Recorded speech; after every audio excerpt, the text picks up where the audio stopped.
Alright guys, so this is part 5 of the shrimp tank. As you can see, it's looking a lot better now. Still need to clean the sponge filter, still need to clean the sides and the bottom, all the normal stuff. I've been ghost feeding is what it's called. It's to get the ammonia and nitrates all set up in there so that whenever I add the shrimp, they don't just instantly die. Because that's the last thing I need. So, let's go ahead and do this. So like I said yesterday, we're going to do 50%. I'm gonna clean the bottom and the sponge filter. So let me go grab some things real quick. All right, so I got everything. I got some tools down here. So what we're gonna do is first we're gonna turn off all of our filters and heaters. So this heater, I'm pretty sure, and this filter here is off. And now the filter in the back is off. What we'll do, sorry, nasty and dirty. So we're just gonna take that out because might as well shake that off right there. Yeah, that's unclogged. This one I don't really need to take, actually. I'm gonna take it out. So now, all that's left is whenever we drain this, we're gonna clean the sponge filter in that water first, and then if it's still dirty, we'll wash it. I know, I'm gonna get a lot of crap for this. We're gonna wash it in the sink.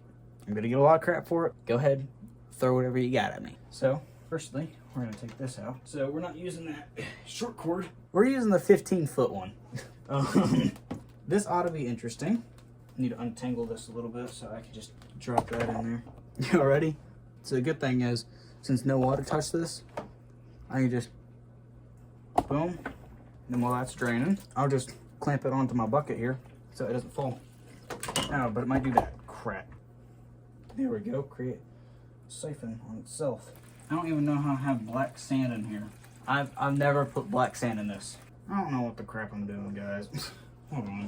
I was gonna do this first. I was gonna clean the sides, because that makes a lot more sense than just draining it, filling it up, and then cleaning the sides to where I have to drain it again. Makes no sense. I love this. The amount of times I've used it is absolutely insane. One thing I do not like about this is if you touch the sensor on it, this meaning this little sensor here, it's an ammonia alert from Seachem. Sorry. Probably should have explained that. It kind of jacks everything up on it. So you have to let it recoup for, I think it is like a month before it actually reads properly. Something like that.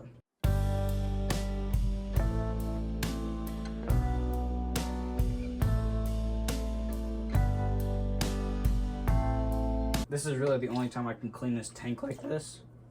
Because once I get them shrimp in, this is gonna be like a tank that I just set and forget. Because shrimp, literally all you need to do, I mean there's a lot you need to do, but the things I need to do is just get the water just right, put some crushed coral in there, feed them, and then leave it and let them do their thing. Because that is how shrimp naturally are.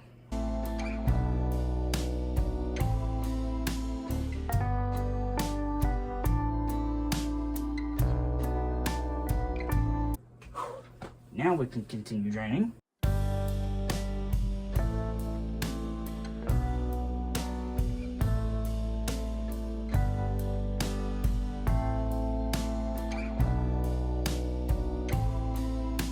I'll let y'all see this tank over here, the 20-gallon, in just a minute.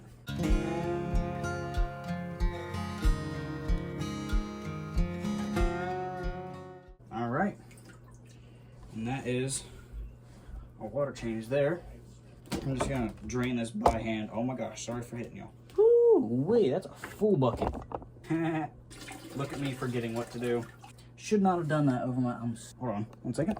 Sponge filter into the dirty water to make it even more dirty. Look at that, it's already getting dirtier and dirtier.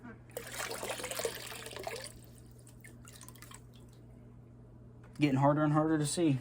I'll tell you one thing, this will definitely enhance your grip strength. I'm gonna go wash this in the sink real quick. Don't give me any crap about this. There's plenty of beneficial bacteria in there. And I'm gonna add more, so. All right, guys, just finished washing it. Decently clean. As we all know, we can't get everything perfectly clean. We wish we could though. So now, we're gonna add the stone. Just connect the airline tubing. Not disconnect, just connect. Then just screw it down to the top. I'm gonna scoot this tank back just a tad bit more since it rocks a little bit. Now it's harder to rock, but cool. All right, let's get to filling this thing up once we drain the bucket down there. You already know how to do that. I'll just go ahead and do that real quick, and then we'll start filling it up. Sorry about that. Out of storage. That hasn't happened in a long time. So, sorry. We connected this. Pretty sure you already seen that. Then we put the thingy back on here to where now we can pump everything. Now we can turn this back on, turn this back on. Heater goes underneath, drop that sucker in, plug that in. Finally, this. We'll see if we can go ahead and plug this sucker in here. That's better. Alright. Don't know why that's still making that noise. 1 second. Alright, finally got it working. So now we have filter, heater. Going to turn this on after because listen to this. It's quite annoying. So let me go ahead and fill the rest of this up and show you the end result. Alright, silent except for the buzzing. Sorry about that. It's gonna happen. So now we dose Seachem Stability. So the dosing for this is the first time you dose it in a brand new tank. So brand new, but mine isn't brand new. I restarted it, so it's a brand new tank. You have to put 1 capful for every 10 gallons. After that, you have to put half a capful for every 10 gallons. It gets very complicated. So you just take it and give it a gentle squeeze. So now we got about half a capful.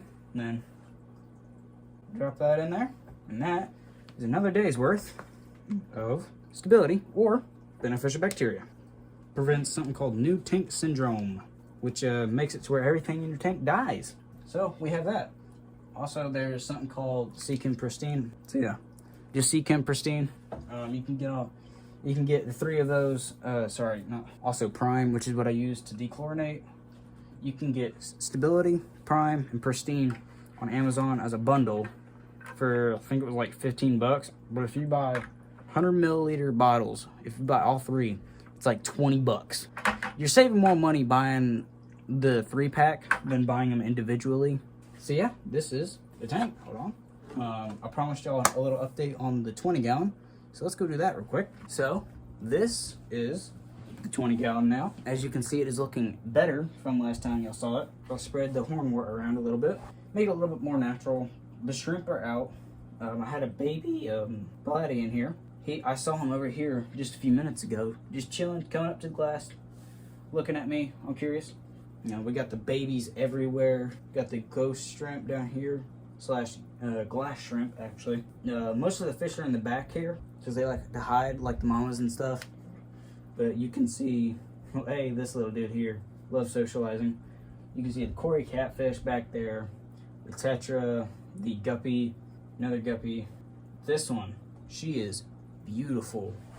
Let me show y'all her. Y'all really can't see her color too well, but if y'all can y'all see the color to her tail and the color of her top fin there, especially her too. I've discovered something with this breed. Since the males are super colorful, the females will be colorful as well. And I'm thinking the males, where is he? Brother, I need you, come here. Where'd you go? He's probably back there in the hornwort somewhere.